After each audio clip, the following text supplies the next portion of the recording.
চুরির অভিযোগে একজনকে গ্রেফতার করল রায়গঞ্জ থানার অন্তর্গত ভাটলফাড়ির পুলিশ। পুলিশ সূত্রে জানা গিয়েছে, ধৃতের নাম সাগর সম্রাট, বাড়ি রায়গঞ্জ থানার বিন্দোল গ্রাম পঞ্চায়েতের বালিহারা গ্রামে। ধৃতের বিরুদ্ধে ভারতীয় ন্যায় সংহিতা আইনের ৩০২-এর ২ ধারায় মামলা রুজু করেছে পুলিশ। এদিন ধৃতকে রায়গঞ্জ মুখ্য বিচারিক বিভাগীয় ম্যাজিস্ট্রেট আদালতে তোলা হলে বিচারক ১৪ দিনের জেল হেফাজতের নির্দেশ দেন। পুলিশ সূত্রে জানা গিয়েছে, ভাটলফাড়ি এলাকায় মন্দির থেকে চুরি, ফাঁকা বাড়ি ভেঙে লুটপাট করার অভিযোগ রয়েছে। এদিকে সিসিটিভি ক্যামেরার ফুটেজ দেখে এটিএম কার্ড প্রতারণা চক্রের পর্দাফাশ করেছে পুলিশ। এক দিনমজুরের অ্যাকাউন্ট থেকে ৪০,০০০ টাকা তুলে নেওয়ার অভিযোগে দুজনকে গ্রেফতার করে ইটাহার থানার পুলিশ। পুলিশ সূত্রে জানা গিয়েছে, ধৃতদের নাম সোলেমান আলী, বাড়ি রায়গঞ্জ থানার বিন্দোল, অপরজনের নাম মোহাম্মদ বরজাহান, বাড়ি হেমতাবাদ থানার পাহাড়পুর এলাকায়।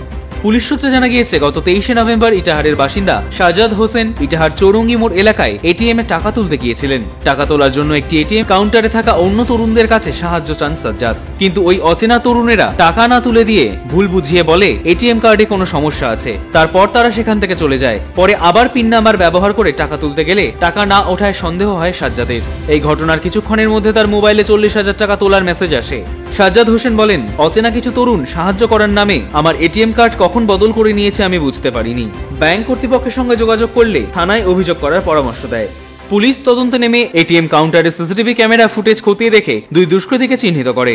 কালিয়াগঞ্জ থেকে ওই ২ দুষ্কৃতীকে গ্রেফতার করে ইটাহার থানায় নিয়ে আসা হয়। তাদের জিজ্ঞাসাবাদ করার পাশাপাশি ২টি এটিএম কার্ড বাজেয়াপ্ত করে পুলিশ। এই ঘটনার সঙ্গে একাধিক দুষ্কৃতী জড়িয়ে রয়েছে বলে পুলিশ সূত্রে জানা গিয়েছে। ধৃতদের বিরুদ্ধে এর আগেও একাধিকবার দুষ্কৃতিমূলক ক্রিয়াকলাপের ঘটনা রয়েছে।